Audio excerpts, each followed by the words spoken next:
Hola amigos de En tus propias palabras, si ven mi cara de alegría es que ya saben, siempre me encanta platicar con mujeres que son emprendedores, son empresarias, son líderes y que nos aportan muchísimo.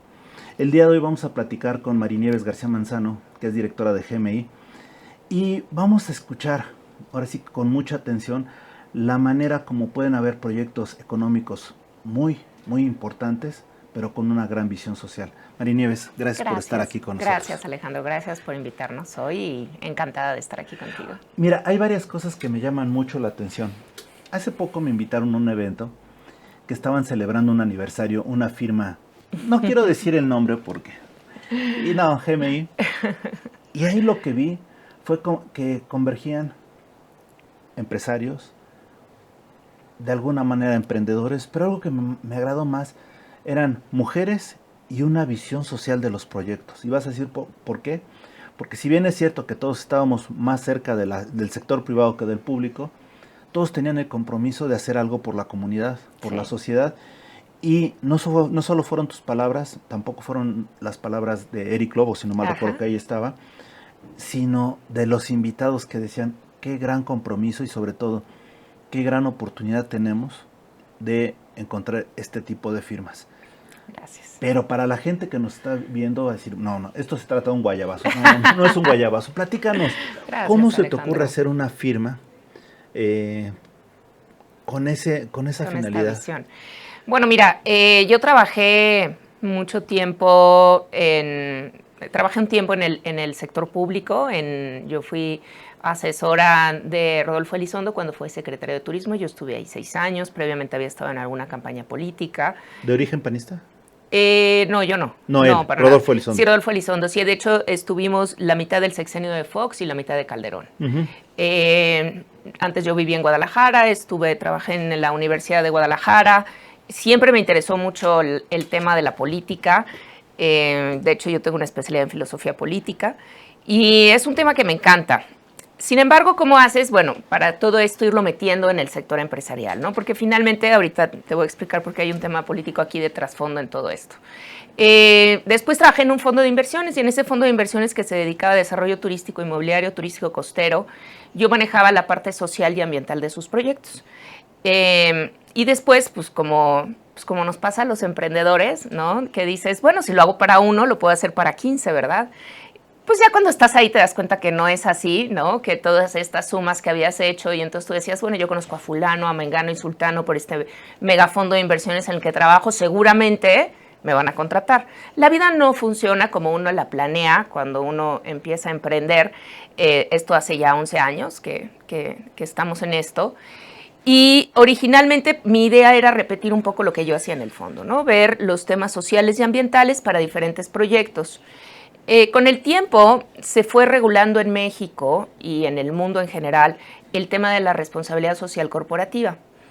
Y esta fue una cabida muy natural para nosotros porque aunque cuando yo pensé en fundar esta firma, cuando yo la fundé, todavía no tenía muy claro cómo iba a ir este tema de lo social, ¿no?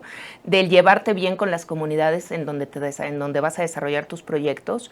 El, Hace 10 años más o menos se creó en la Corporación Financiera Internacional, que es quien agrupa a los bancos privados en el mundo, un tema que le llaman principios de Ecuador. Y estos principios de Ecuador lo que te piden es evaluar los riesgos sociales y ambientales de tus proyectos. ¿Para qué? Para que el financiador tenga la tranquilidad de que el proyecto va a salir adelante, que no vas a tener un problema. Como yo siempre lo digo, pues quien para un proyecto no son los cocodrilos y tampoco es el manglar, son las personas, son los activistas. Entonces el tema social es sumamente importante. Y así empezamos a tratar todos estos temas de la evaluación del impacto social, del buen relacionamiento comunitario, y con el tiempo ha ido evolucionando y ahora ya vamos en lo que es los procesos de debida diligencia en derechos humanos, ¿no? O sea, que tú tengas un proceso en el cual estás analizando dentro de tus operaciones los riesgos que puedes tener a derechos humanos, porque puede ser, o sea, parte de la evaluación puede ser sobre los trabajadores, pero nosotros nos enfocamos mucho en el tema de las comunidades, ¿no? Y hoy tenemos este tema también en México de que está por regularse, que ya pasó por la Cámara de Diputados, falta que se autorice en el Senado la ley de la consulta indígena, ¿no? Que es la consulta previa, libre e informada, y todo esto va llevando a orillar a las empresas a que tengan que tener estándares, ¿no? A mí cuando me preguntan algunas personas, ¿no? O cuando llego y les digo, oye, mira, pues es que para esta comunidad deberíamos a lo mejor de mejorar, ¿no? Pues no sé qué decirte, el espacio comunitario que tienen o la cancha y tal, ¿no? Y entonces, bueno, pues mira, como yo siempre digo, la responsabilidad social termina donde empieza la cartera, ¿no? Entonces es muy bonito, ¿no? Decir, bueno, es que tengo mucha responsabilidad social y ahora cómo eso lo ajustas, ¿no? Yo tengo que entender, ¿no? Y lo entiendo perfectamente al ser yo también empresaria, el punto de vista del negocio, ¿no? Un negocio tiene que ser rentable. Pero dentro de esta rentabilidad, pues tiene que haber, sobre todo en proyectos que tienen grandes impactos a las comunidades, que son estos que se denominan megaproyectos, que van grandes proyectos de energías renovables, ¿no? Temas de hidrocarburos, minería, sector inmobiliario, desarrollo turístico costero, carretero, etcétera. Estos megaproyectos que tienen impactos importantes en las comunidades. Entonces, ¿cómo le haces, en primer lugar, para afectar a la gente lo menos posible? Cualquier actividad que hacemos tiene un impacto y tiene un impacto negativo. Sin embargo, ¿cómo le haces para afectar lo menos posible a la gente? Entonces aquí, por ejemplo, en México, desde 2019, en la Ciudad de México, finales de 2019, ya por ley también se tiene que evaluar el impacto social de las grandes construcciones. Entonces cualquier desarrollo inmobiliario tiene que llevar a cabo un estudio de evaluación de impacto social y un proceso de consulta vecinal.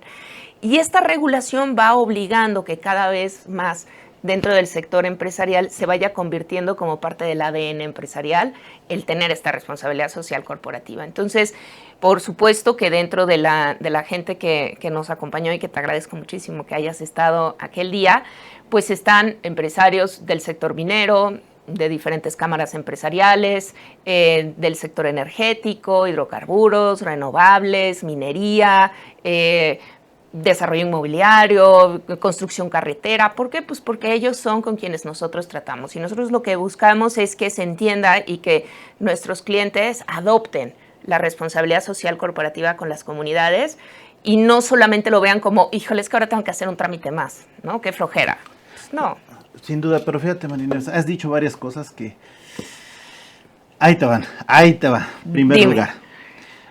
Esa ley de consulta indígena me parece excelente. Como que de repente nos olvidamos de las minorías en general. Claro.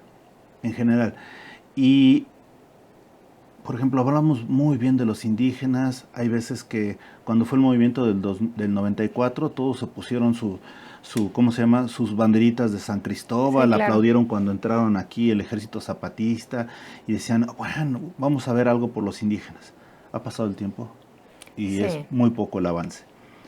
En ese sentido también, hace 2 o 3 años gana una película, el Oscar, si no mal recuerdo, Claro. Roma, y desafortunadamente las críticas que los mismos mexicanos profirieron en contra de Yelitza fue brutal, ¿no?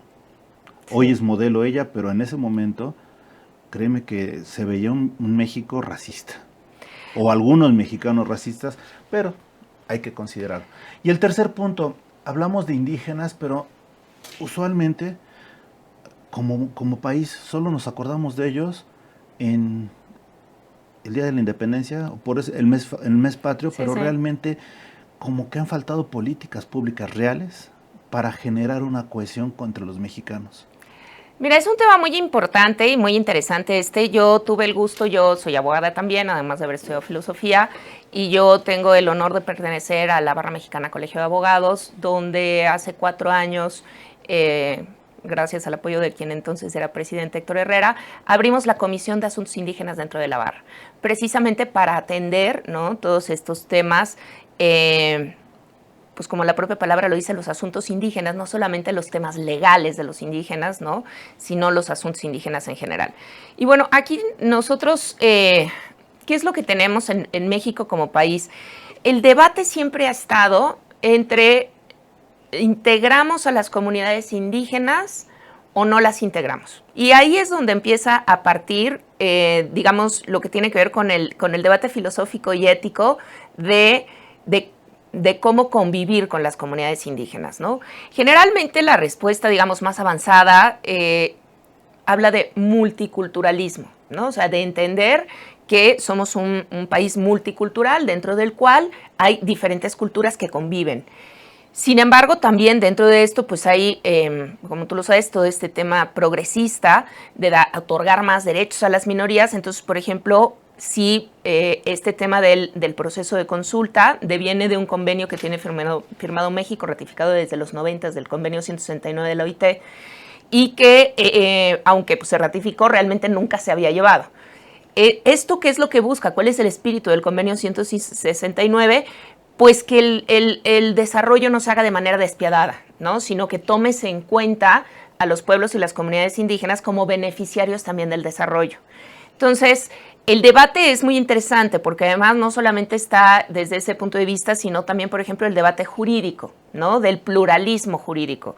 O sea, es decir, cuando una comunidad indígena tiene sus propios usos y costumbres y tiene su propia forma de juzgar delitos, hasta dónde debe de intervenir el Estado mexicano y hasta dónde se debe de permitir este uso y costumbre, sobre todo en cuestiones penales. Entonces, el tema tiene muchas aristas y es muy difícil de tocar. Y es muy difícil de tocar porque la carga política de lo que digas siempre puede ser bien interpretada o mal interpretada. Entonces, en el punto particular de lo que tiene que ver con las empresas, cuando tú vas a hacer un proyecto, un gran proyecto de cualquiera de los sectores que he mencionado, en una región indígena, tomando en cuenta que nuestro país tiene muchísimas regiones indígenas, claro, y gran parte del país hay comunidades indígenas. Más hacia el sur.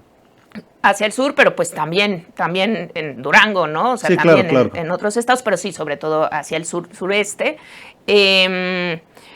Pues bueno, aquí el tema es que hay que hacer, o lo que busca esta legislación es llevar a cabo un proceso de consulta, ¿no? Un proceso de consulta a las comunidades indígenas, que ese proceso de consulta lo debe de llevar el Estado.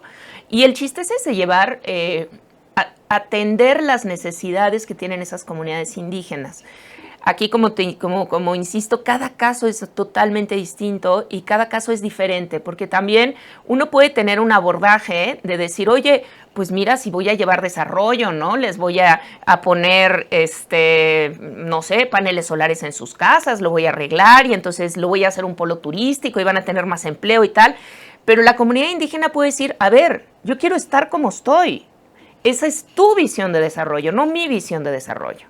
Entonces, ¿cómo le haces, si me explico, para que combinar todas estas cuestiones para todos, ¿no? Y cómo compaginar los derechos, ¿no? Porque finalmente tú puedes decir, no, pues es que yo por esta comunidad indígena tengo aquí una región indígena, por ejemplo la región indígena maya, ¿no? Que abarca prácticamente toda la península de Yucatán. Pues tú podrías decir, o los mayas podrían organizarse y decir, pues yo declaro este territorio libre, por ejemplo, como ha pasado en Guatemala, por ejemplo, en algunos municipios, libre, pon tú que no de minería, no hay tanta minería ahí, pero que dijeran libre de energías renovables.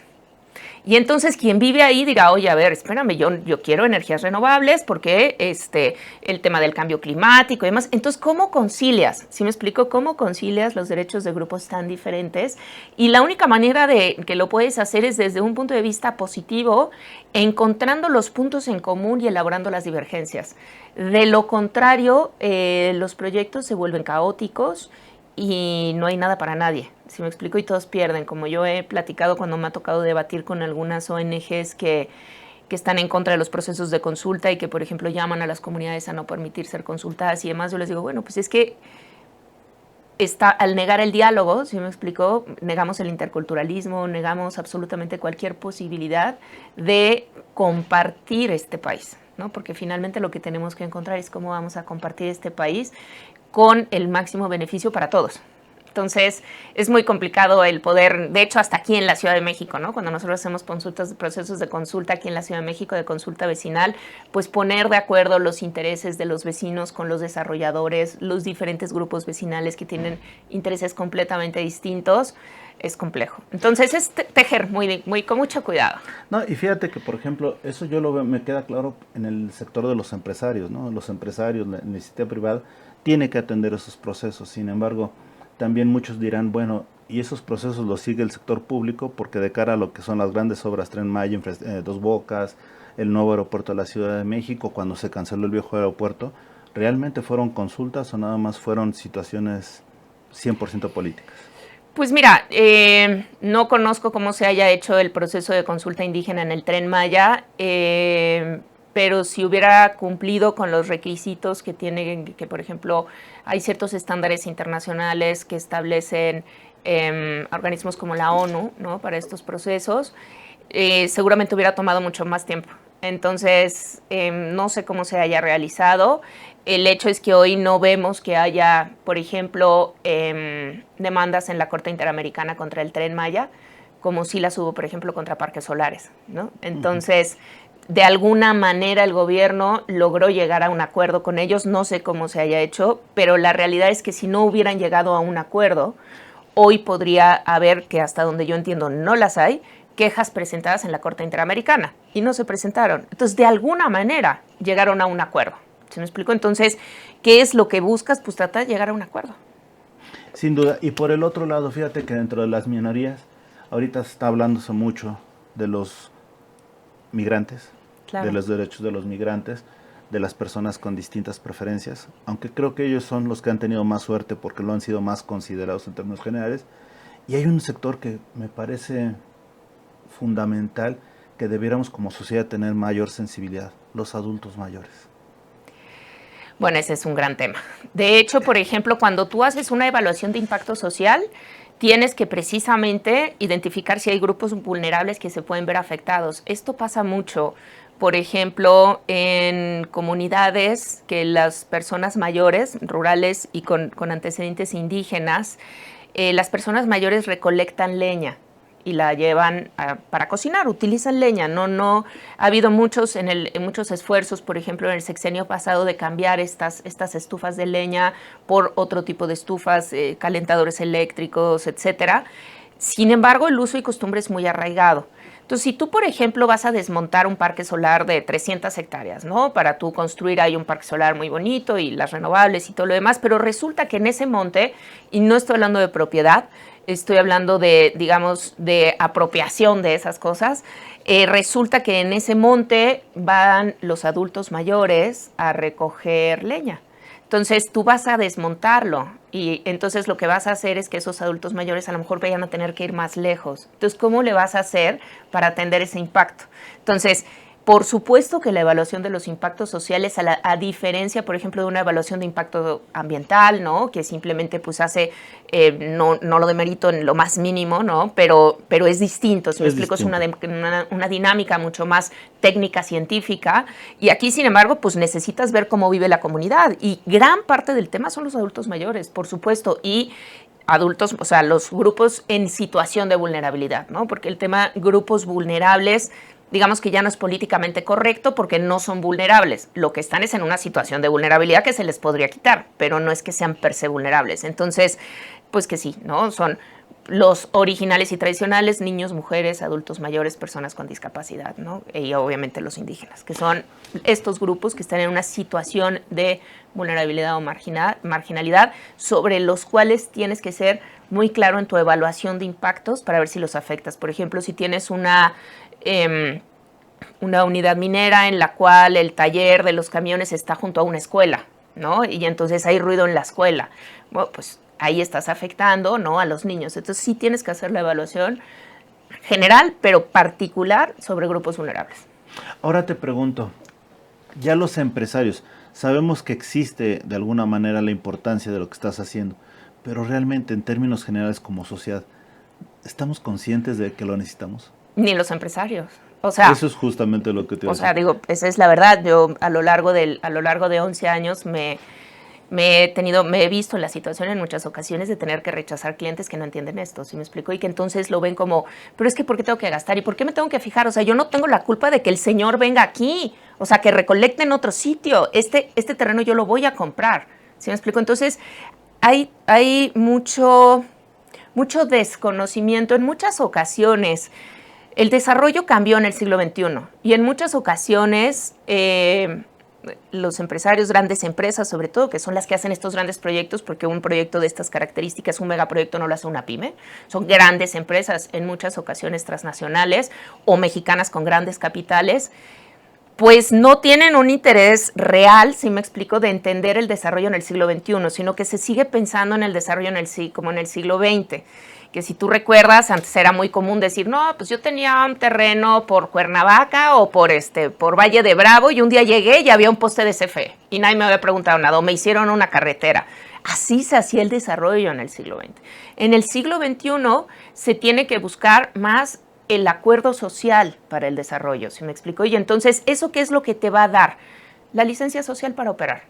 Es un tema preventivo. O sea, no es un tema de caridad. No es un tema de tengo ganas de regalar dinero. No, es un tema de cómo prevengo tener conflictos sociales que me vayan a llevar al cierre de la construcción, a que me presenten un amparo contra mis autorizaciones ambientales, a que tenga yo problemas legales, a que termine en una corte. Si lo puedo resolver con una sana relación, ¿sí me explico? Pero el chiste también está relacionado con esta mirada ética de cómo ves al otro, ¿no? Y entonces, por ejemplo, yo a mis clientes en la Ciudad de México, con quienes he tenido muchas conversaciones, siempre me dicen, pero es que, a ver, Nieves, pero, pues, o sea, es mi terreno y yo ahí puedo construir lo que yo quiera. Y claro que sí, nadie niega eso, pero tú imagínate que fuera tu mamá de 80 años, la que vive en la casita de al lado, que tú le vas a construir un edificio de 45 pisos al lado. La señora está preocupada porque quiere saber cómo lo vas a construir, que no se le vaya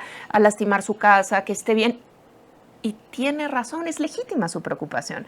Entonces, es una labor cotidiana, ¿no? De ir tratando un poco de que estas ideas, ¿no? De que este tema sea entendido, pero desde este punto de vista ético y no desde un punto de vista, no es caridad, no es un tema de fundaciones, o sea, es un tema de preventivo por el beneficio de mi propio proyecto. Porque si yo tengo una buena relación con la señora de al lado, mi vida va a ser más fácil. Y ella estará contenta, yo estaré contento, podré construir mi mega edificio y todos estaremos bien. Entonces, sí es un cambio de paradigma. Y sí es muy difícil que se entienda, o sea, a mí me ha tocado, te digo, clientes en energías renovables que me dicen, pues que yo no tengo por qué arreglar la carretera después de que se estropeó. Pues sí, porque se estropeó porque tú cargaste unos aerogeneradores terribles y por aquí pasan los niños caminando que van al colegio. Y mira cómo está la carretera, gracias a tus aerogeneradores. No, es que eso lo tiene que hacer el ayuntamiento. Bueno, déjalo como está. No te estoy pidiendo que tú asumas el gasto de pavimentarla y ponerla de concreto. Pero déjala como estaba. Claro, antes los niños caminaban. Hay un daño, ¿no? Claro. Hay un daño. Entonces, afecta lo menos posible. Y si no puedes evitar afectar, ¿cómo lo vas a compensar? María Nieves, ahora sí ya es una pregunta, ¿cómo te diré? Un tanto saliendo un poquito del tema. Claro. Tú como mujer y con los argumentos que estás dando, ¿no tienes problemas frente a lo machistas que pueden llegar a ser los empresarios? Mira, yo ahí te tengo que ser súper honesta.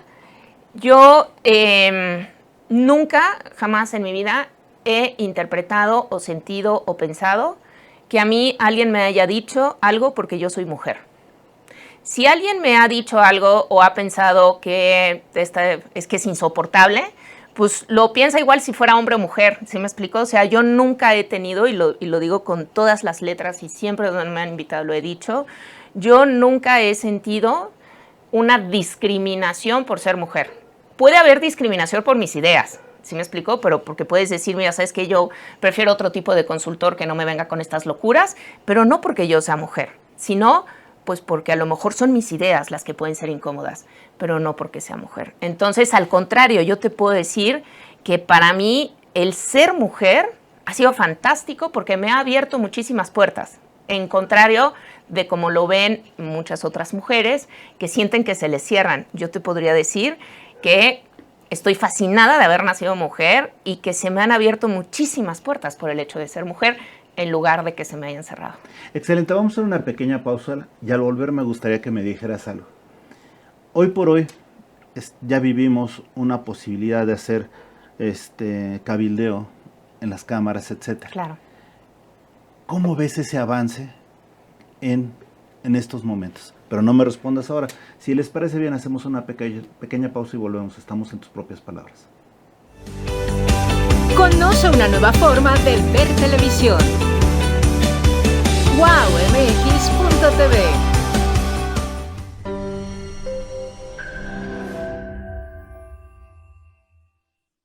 Lo más importante para una persona es tener sueños y sobre todo, lograrlos.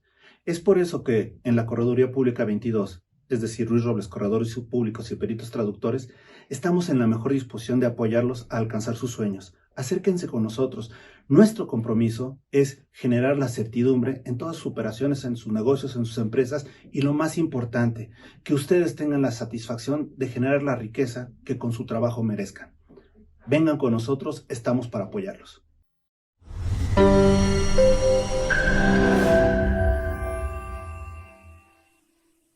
Hablaron con Juan Carlos Rodríguez y le dijeron, Diego Coca no puede seguir. Porque yo el jueves, ya lo platicamos ustedes aquí el viernes, pero el jueves después del partido, yo más que lo que sentía era una profunda tristeza de cómo perdió México. No importó que perdiera, pero el cómo perdió. ¿Te gusta o no José de Jesús Corona? Es un portero de jerarquía en la Liga MX. O sea, José de Jesús Corona es de los porteros que llega a los equipos a ser titular. Claro, ¿Estamos de acuerdo o no estamos de decir, acuerdo en eso? Tú sabes cómo. A ver, espérame, nada más deja los comentarios. Sí, referentes a nivel mundial que sean conocidos. Bueno, sí, también, o sea, habría que ver. Hay buenas opciones ahí también. Santi Jiménez. Exacto. No, sí, fuera de broma, sí. Santi puede ser protagonista. Hay que recordar que los dos primeros partidos de la Champions para el equipo del Feyenoord no va a poder contar con Santiago Jiménez. El tema primero de haber dado de baja a Saldívar y a Ormeño en la pretemporada. Y quedarte con un solo centro delantero. Bueno, pues es que se supone que Macías no se iba a quebrar. No, pero tuvo la desgracia de tener una fractura y se quedó fuera. Conoce una nueva forma de ver televisión. wowmx.tv.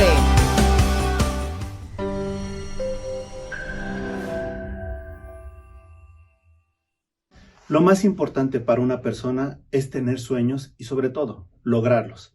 Es por eso que en la Correduría... ¡Wow! Somos wowmx.tv. Regresamos, amigos, de tus propias palabras. Y, Marinieves, ¿qué opinas ahora de los famosos cabilderos? Que ya se puede hacer lobbying. Mira, yo creo que el lobbying siempre ha existido, ¿no? Y bueno, realmente ya como... O sea, finalmente pues, siempre has invitado a un senador a comer, a platicar, ¿no? Simplemente es algo que ahora pues simplemente se institucionaliza y ya está. Pues, siempre ha habido empresas de relaciones gubernamentales, ¿no? Claro. ¿Qué es eso? Entonces, yo creo que el problema no es si se institucionaliza o no se institucionaliza y se hace por debajo del agua y demás, sino creo que en muchas ocasiones el problema es el capitalismo corporativo, ¿sí me explico? En el cual únicamente tienen acceso a tener cabilderos las grandes empresas que defienden sus intereses. Y entonces, en ese defender sus intereses, a través de que es un poco lo que sucede en los Estados Unidos, se acota mucho la posibilidad del libre mercado, ¿no? Porque lo que se está defendiendo son los intereses de las grandes corporaciones, que son las que pueden tener esto. Entonces, no creo que el problema sea si debiera de haber cabildeo o no debiera de haber cabildeo, ¿no? Sino en el resultado que da el cabildeo, que en muchísimas ocasiones a lo que lleva precisamente es a un corporatismo, a un capitalismo corporativo que no tiene nada que ver con el libre mercado, que al contrario va en contra del libre mercado. ¿Por qué? Porque las pymes, por ejemplo, que pueden tener, por ejemplo, las actuales regulaciones laborales, las nuevas normas laborales, este tema de las vacaciones, este tema de reducir la jornada laboral, pues a lo mejor una empresa de 200 personas no tiene ningún problema. Pero si tú eres una pyme que tienes a 7 personas y que llevan 5 o 6 años contigo y que entonces cada quien hace una actividad particular, y de repente resulta que cada uno se te va a ir 20 días al año, un mes cada quien, entonces nunca vas a tener tu plantilla completa y tendrías que tener otra persona capacitada para que en el momento que alguien agarre vacaciones, y una pyme o una mipyme, pues no tiene la posibilidad económica de hacer esto. ¿Sí me explico? No tiene la posibilidad de contratar a alguien más para suplir a esta persona que se tomó los 20 días este año y que se va a tomar el que viene otros 22 y luego 23 y así, ¿no? Sobre todo cuando tienes gente de mucho tiempo. Entonces, ¿quién defiende eso? Nadie. ¿Sí me explicó? ¿Y quién defiende, por ejemplo, el tema de la jornada laboral, lo que se está tratando de pasar ahora? Reducción. Hombre, está bien, pero nuevamente, ¿quién está viendo el punto de vista de las pymes? ¿Por qué? Porque como pyme, ya ahora yo a la gente trabaja y la tengo en el seguro social y todo lo demás y le pago 12 meses y trabaja 11. Y entonces a lo mejor también, pues ahora con el tema de la reducción de la jornada laboral, ¿qué voy a hacer? Entonces, están llevando a un proceso, en este caso en particular, de quiebre de pymes. O otra opción, que ya no pagues impuestos y que ya no pagues seguro social y que te la arriesgues y que no pagues seguro social, que no pagues Infonavit y tal, porque claro, tú no puedes llegar con un cliente y decirle, oiga, mire, pues este año le voy a cobrar el 10% más. Oye, Mañez, pero ¿por qué el 10%? Es que la gente se me va de vacaciones y le tengo que pagar. No, y pues resuélvelo como quieras, a mí no me puedes pagar 10 veces, o sea, no me puedes cobrar el 10% más porque la gente se te va de vacaciones. Pues sí me explico. Entonces, finalmente, ¿quién está cabildeando por las pymes? Nadie. Están cabildeando las grandes empresas. Yo, por ejemplo, yo pertenezco y orgullosamente a Coparmex Nacional, soy muy cercana a la Comisión Laboral y entiendo lo que se está peleando desde Coparmex. También sé que Concamín está haciendo un gran trabajo, pero son grandes empresas. ¿Quién está viendo el punto de vista, si me explico, de las personas que mantienen en este país? Porque además tenemos que recordar, quien da empleo en este país son las pymes y las MIPYMES, no las grandes corporaciones. Más o menos 97%. Entonces, ¿sí me explico? Entonces, ¿qué pasa con el cabildeo? Pues no es importante si está, para mí no, el tema no es si se regula o no se regula, el tema es a dónde lleva el cabildeo. Y no necesariamente lleva, más bien, siempre lleva a defender los intereses de la persona que tiene el dinero para cabildear. Y todos los demás, pues nada. Pero no significa que porque lo fueras a prohibir dejara de existir, va a seguir existiendo. Tienes toda la razón. A lo que me refiero es que de alguna manera ya es un tanto más visible, ya no es en lo oscurito, ya es un poco más público, que es lo que todos buscábamos, ¿no? Y que la gente sea más honesta. ¿Sí me explico? Y que diga, mira, yo estoy cabildeando los intereses de tal empresa. Y es muy válido. En lugar de escudarse, no, es que yo estoy viendo por el bien común de... No, tú no estás viendo el bien común de nada. Tú estás viendo los intereses de un sector empresarial o de una empresa o de lo que sea, pero no...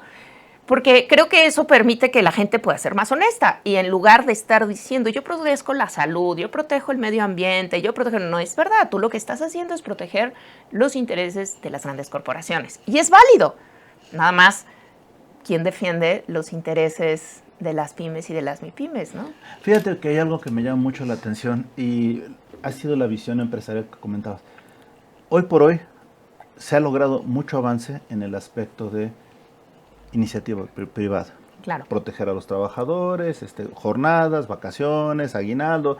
Bueno, están en eso, ¿no? Y cuando te volteas a ver al sector público, ellos siguen estáticos, ¿no? O sea, de repente dices, oye, pues trabajo es trabajo, ¿no? Claro. Y entonces conmigo me juegas unas normas duras y contigo flexibles, ¿no? Bueno, pero es que mira, si por ejemplo, a mí, yo escribo cada 15 días antes todas las semanas, ahora ya no me da tiempo todas las semanas, y siempre trato de tratar temas internacionales, porque creo que lo que nos falta mucho en México es el contexto internacional y qué está pasando en el mundo, y entonces así podemos entender en muchas ocasiones que lo que pasa en México no es más que la continuación de cosas que están pasando en otras partes. Y por ejemplo, para mí es muy representativo el caso de España. En España hay 3 millones, o sea, hay 17 millones de funcionarios públicos y 14 millones de empleados. ¿Cómo un país puede sobrevivir cuando tiene más funcionarios públicos que gente trabajando? Entonces, ¿y por qué pasó esto en España? Bueno, por estas medidas restrictivas contra las pymes. Entonces, finalmente, ¿qué es lo que encuentras? ¿Sí me explico? Que es más cómodo para cualquiera ser funcionario público, aunque no ganes mucho, ¿no? Pero bueno, si tienes un sueldo medianamente acomodado, bien, te alcanza para tus necesidades, lo que sea, eso es mucho mejor que ponerte creativo y decir, yo voy a generar empleos. No, pues, qué ganas de generar empleos, ¿verdad? Mejor es ser burócrata. Entonces, creo que son cuestiones que están pasando en todo el mundo y que todo el mundo, por alguna razón que yo desconozco, pero si volvemos a hablar de cabildeo, a mí me parecen muy raras las cosas cuando pasan básicamente al mismo tiempo en todo el mundo.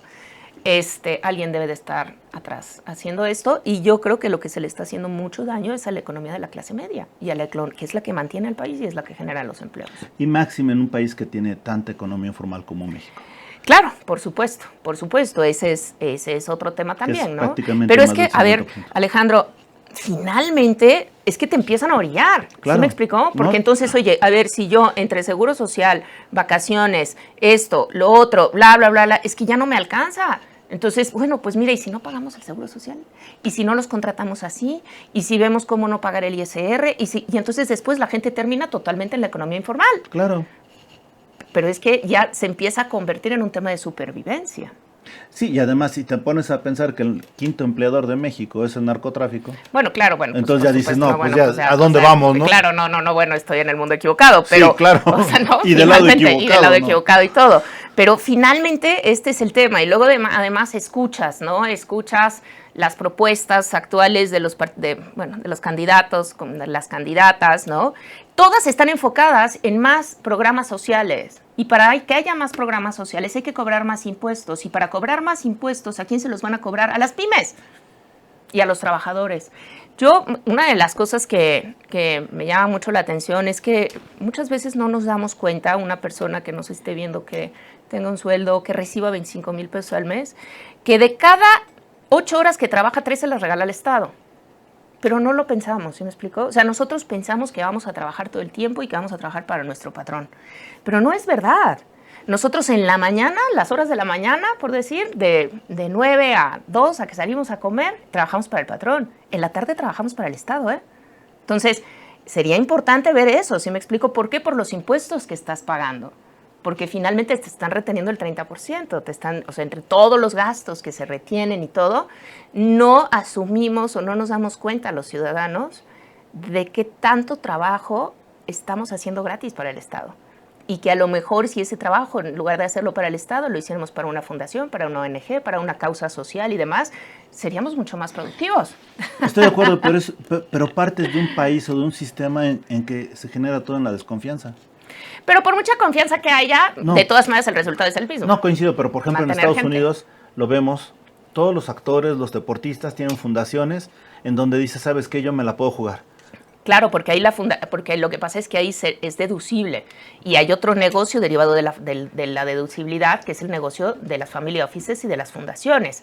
Las fundaciones de las grandes corporaciones no andan por el mundo defendiendo causas sociales, andan por el mundo defendiendo los intereses de su filial, de su matriz, ¿sí me explico? Entonces, ahí también en este tema en los Estados Unidos, pues hay un negociazo detrás de las fundaciones. ¿Por qué? Pues porque entonces tú ese dinero lo haces deducible, no se lo pagas al Estado, lo pagas a una fundación, a tu propia fundación, que defiende tus intereses con tu dinero que no le pagaste al Estado. ¿Sí me explico? Entonces, o sea, es difícil encontrar un de acuerdo, punto de pero vista. vas a tener una mayor participación social. Eso sí, México, uno de los problemas que tiene es la baja participación de la sociedad civil. Pero no, es que ¿a qué hora? Por eso digo, ¿dónde está la sociedad civil? ¿A ¿no? qué hora? Tienes toda la razón y me encanta lo que estamos platicando porque, fíjate, acabamos de celebrar un TEMEC, Claro. un Tratado de México, Estados Unidos y Canadá hace prácticamente 3 años, aprox, 3, 4, 5 años X.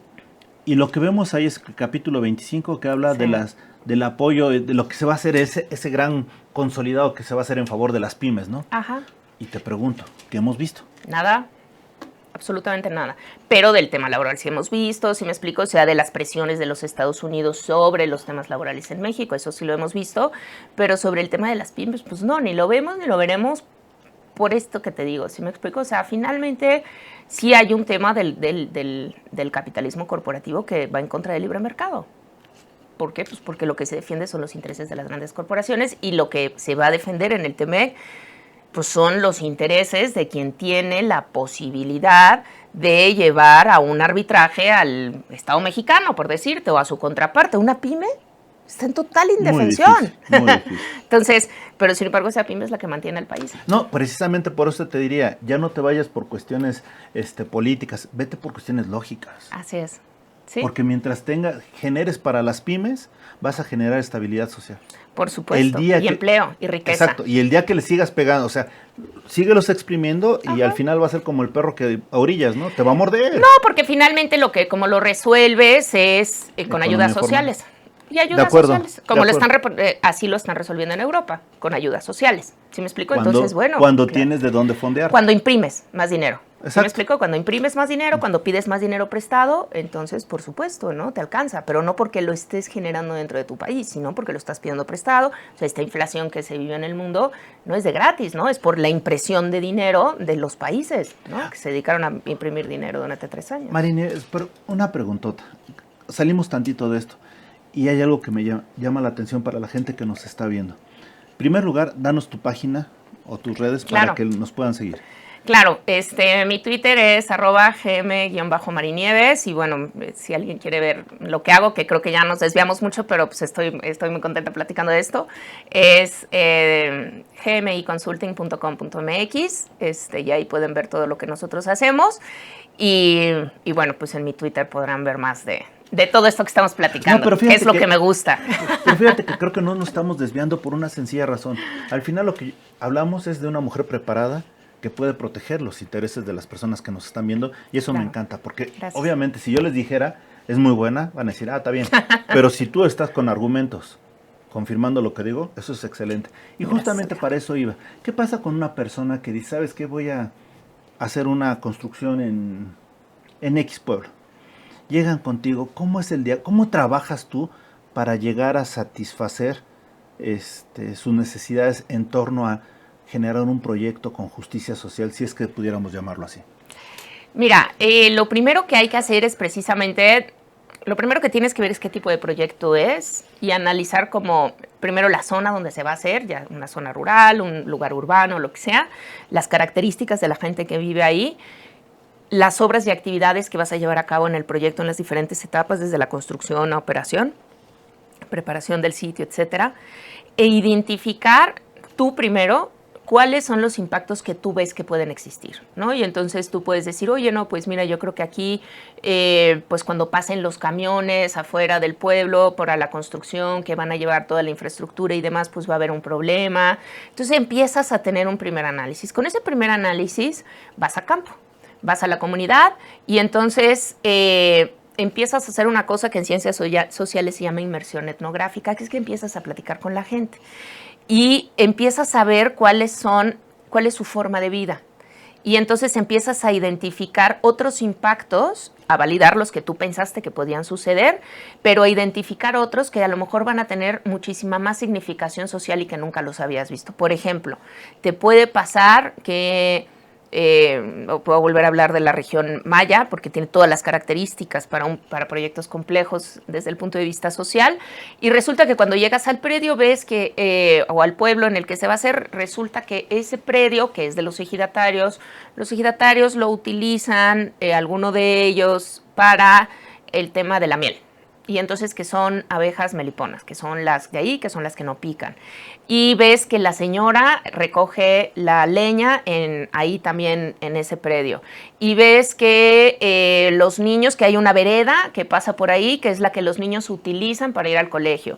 Y ves que ahí empiezas a hablar con la gente mayor, etcétera. Y entonces te dicen, no, pues por allá, por ese cerro que es donde está el predio, por allá había un cenote que a mí me llevaban de niño, y yo recuerdo que ahí estaba, pero luego se tapó, no sabemos por qué, y que está en el predio. ¿Se me explicó? Entonces todo eso lo vas viendo, ¿no? Y lo vas identificando y le dices a la gente la verdad. O sea, le dices, mira, es que en este proyecto aquí se piensa construir esto, ¿usted cómo lo ve? Y entonces le preguntas de una manera genuina y honesta a la gente en qué le puede afectar. Cuando tú llegas a hacer un trabajo de estas características, lo primero que tienes que entender es que hay muchos agravios previos con los cuales te vas a enfrentar. Agravios contra el gobierno, contra el Estado, contra el presidente municipal, contra el gobernador, no, es que a mí vinieron y me prometieron hace 8 años y me dijeron. Entonces tú tienes que escuchar todo eso, atenderlo, entenderlo y en función de tus impactos, o sea, de lo que tú identificas, y le dices, oiga señora, ok, bueno, entonces por aquí, por este caminito pasan sus niños para ir al colegio. ¿Y cómo cree que podríamos hacer para no afectarla? O sea, ¿en qué otro lugar podría ir el camino? No, pues es que tiene que ir a fuerza aquí. Ok, bueno, porque es que mira, ahora, y te dicen, no, pero es que el camino es muy oscuro y cuando vienen las niñas en la tarde, que a veces ya se hace de noche, entonces, oiga, y si ponemos más bien el camino aquí así y lo iluminamos, eso estaría mucho mejor aunque caminen más. ¿Sí me explicó? Entonces tú vas construyendo con la gente cómo vas a impactarlos lo menos posible. Cuando hay impactos, por ejemplo, los proyectos mineros que tienen impactos constantes todo el tiempo, porque, por ejemplo, una infraestructura, por decirte, una infraestructura energética es algo que tú tienes impactos fundamentalmente durante la construcción, pero que después eso se instala ahí y va un operador a atender unas computadoras y a revisar la instalación, pero que no hay un movimiento constante, o lo mismo un aerogenerador, lo que sea, aunque ahí en los aerogeneradores hay más problemas, pero bueno, los impactos en esos proyectos están más en la construcción, pero hay otros que están en la operación, como el minero, ¿no? Que es cuando hay polvo, que es cuando hay ruido, que es cuando hay muchas afectaciones. Y entonces hay muchos impactos que tú no puedes evitar. O sea, tú no puedes decir, es que en esta operación minera no hay polvo. Pues claro que hay polvo, y sobre todo, obviamente, cuando es una operación a cielo abierto, ¿no? Entonces, ¿qué vas a hacer para compensar esa afectación? Tú estás afectando a las personas que vivían aquí y que no tenían el problema del polvo. Mucha gente te dice, sí, pero les doy empleo. Sí, pero ese es otro tema. O sea, les das empleo también porque los necesitas, ¿no? No porque... Claro. No estás regalando nada. O sea, muchas de las cosas que nos tenemos que quitar de la mente es que pensamos que regalamos, no estamos regalando nada. Entonces, ¿qué vas a hacer para compensarles este tema del polvo? Y entonces a lo mejor, igual platicando con la gente, te das cuenta que la escuela está muy mal o que les falta un lugar para los adultos mayores y que esa es su mayor necesidad. Y entonces vas y le dices, oye, mira, pues la mayor necesidad de la población es esta. Como la vas a afectar con este tema, con el paso de camiones o lo que sea, compénsala a través de atender esta necesidad. Esto es muy peleado, por ejemplo, por el Alto Comisionado de Naciones Unidas por la oficina en México, porque dicen que las empresas, y tienen razón, no deben de asumir las cargas del Estado. Pero en un país en el que el Estado no asume las cargas, es muy complicado que las empresas no busquen, y sobre todo cuando tú vas a una comunidad y la comunidad te dice, oye, pues es que yo necesito una escuela, ni modo que le digas, ay, no, escuela no, porque esa la tiene que hacer el Estado. Ah, ok. Oiga, ¿y agua? No, tampoco. ¿Drenaje? No, tampoco. Bueno, pues entonces, señor, váyase usted y no me venga a hacer perder el tiempo, ¿no? Entonces tienes que buscar colaborativamente cómo resolver. O sea, enfocarte en, sé que hay muchos problemas, sé que hay conflictos, el conflicto es consustancial al ser humano, todos siempre tenemos conflictos. ¿Cómo nos ponemos de acuerdo? ¿En qué estamos de acuerdo? ¿Cómo resolvemos? Y cómo elaboramos en lo que no estamos de acuerdo. Pero ir tejiendo muy fino.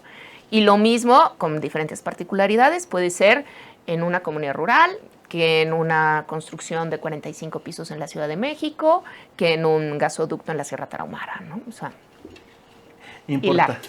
importante. Bueno, ya saben, ahora sí lo que hace María Nieves. María Nieves, te agradezco muchísimo esta charla. Gracias a ti, Alejandro. ¿Y sabes qué es lo que más me da gusto? Que como empresarios siempre tratamos incluso de presupuestar hasta las mordidas, ¿no? Claro. Pero cuando llegamos realmente a considerar esto, lo vas a considerar, pero al final va a ser parte de tu utilidad. Por supuesto, porque eso, por ejemplo, te lo vas a ahorrar en abogados después, claro, ¿no? Por ejemplo, o te lo vas a ahorrar en conflictos sociales, o te lo vas a ahorrar en que te cierren la operación, o que el vecino se amarre afuera del predio y no te deje meter la maquinaria pesada. O sea, ¿cómo le hacemos para que sí? Entonces sí tienes que meterle a tu Excel un pequeñito, un cuadrito más abajo, pero que es un tema preventivo, ¿no? Y ya, si se genera el problema, es difícil resolver. Pues muchísimas gracias, María Nieves. Seguramente la gente nos va a ver. Solo me queda una pregunta que hacerte. Claro. En tus propias palabras, ¿quién eres? Uy, qué difícil pregunta. Pues soy una mujer emprendedora y libre pensadora. Y la ventaja es que no nos equivocamos al invitarle a este programa a platicar con ella. Gracias, aprendamos todos. Muchas gracias por estar aquí. Gracias por la confianza, por la invitación. Y sobre todo, gracias por darnos un poquito durante este día y ser un ejemplo para muchas personas. Gracias a ti, Alejandro, y gracias a todos. Gracias a ustedes que nos han seguido. Esto ha sido En Tus Propias Palabras. Hasta la próxima.